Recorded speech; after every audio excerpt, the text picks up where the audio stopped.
I have this question. It sounds like a general question, but it's one that is definitely burning in the minds of not-for-profit leaders and for-profit business owners are like, how should we forecast cash? And so I'm not going to deliver a compendium, don't worry. I'm not going to deliver Jamie's compendium, how to forecast cash. I'll give you some overall frameworks. First of all, in general, you're probably going to have to do it with Excel because with the exception of Float, which synchronizes very well with Xero, I haven't really seen a decent cash flow forecasting app. I mean, not one that I'm really happy with. So Float and Xero work well together. I don't like Float's integration with QuickBooks Online. If you have repeated invoices and then just one big data dump into Float, it doesn't handle those dates very well.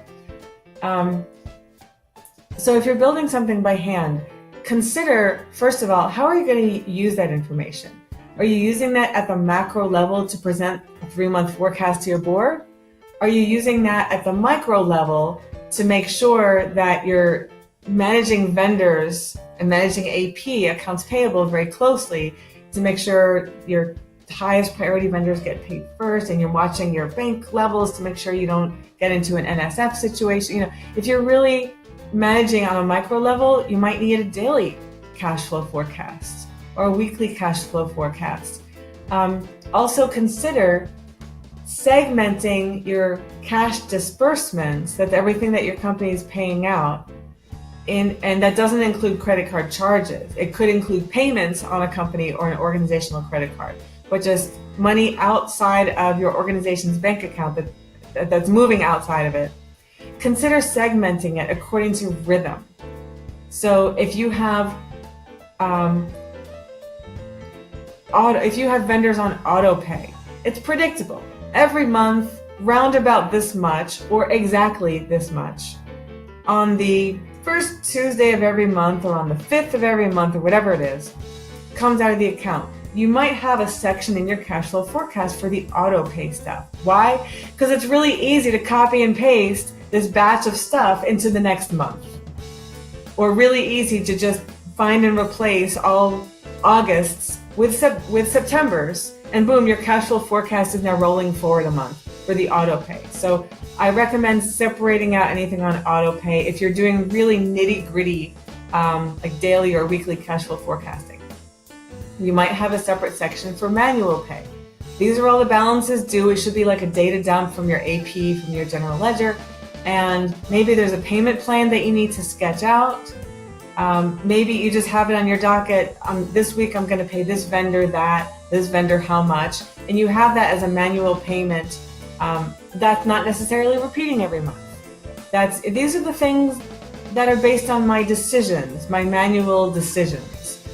And then for any other vendor or recipient of the fund that's not on auto pay and not like an AP vendor, you can calculate your burn. And by burn, I mean any weekly or monthly, depending on how you think about it, batch of payments that go out, whether it's a check or swiping of the company debit card, let's say. Something that you wouldn't really be bothered was classifying by vendor.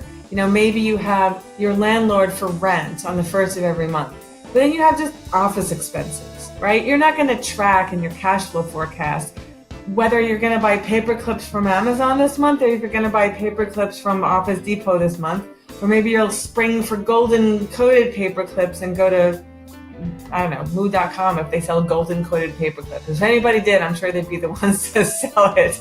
So to go with their good quality business cards. So anyhow, you might have just a section for monthly burn. And again, that's really easy to roll forward, but you're not going to take the time to sketch out every single vendor.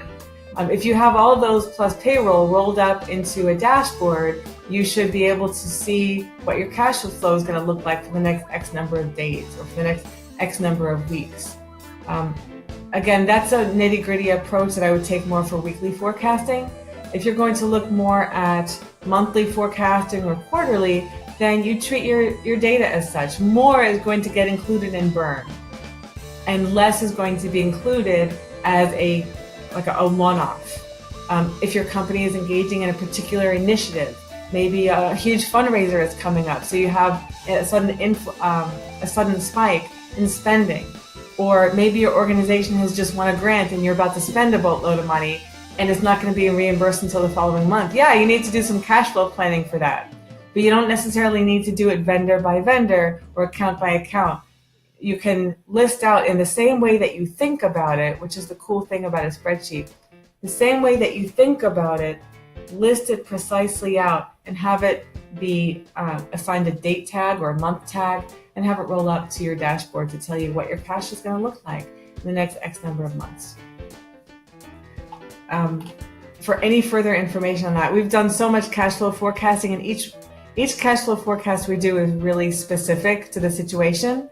So I would definitely, if you'd like some help on your cash flow forecast, feel free to reach out. We can collaborate and put one together for you.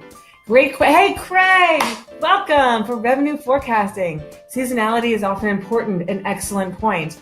Yeah, include your busy and light revenue periods. You're 100% spot on. I'm really glad you mentioned this. It can't be assumed that revenues are, I only dealt with disbursements. It can't be assumed that revenues are static throughout the year. Great. Oh, Paula, welcome to the show. Wow, the whole crew's here. This is terrific. Busy and light revenue periods. And just like on the disbursement side, if your organization, if it makes sense to put in expected revenues on a payer by payer basis, do so. If it makes more sense to batch them and say, well, usually this time of year, we're averaging X dollars in the door per month, then treat it just like burn, but it's on the revenue side. Is there a vocabulary term for that? Like monthly burn, but it's not burn, it's more on the revenue. I guess average monthly cash flows in. And you can have both. You don't have to choose one or the other, especially if you're in a spreadsheet environment. You can say, we expect this, and here's a one-off payment that we're expecting from a grantor. Or here's a one-off payment that we're expecting from an unusual client who's paying a huge upfront deposit. Or making good on an old receivable. Good luck with that.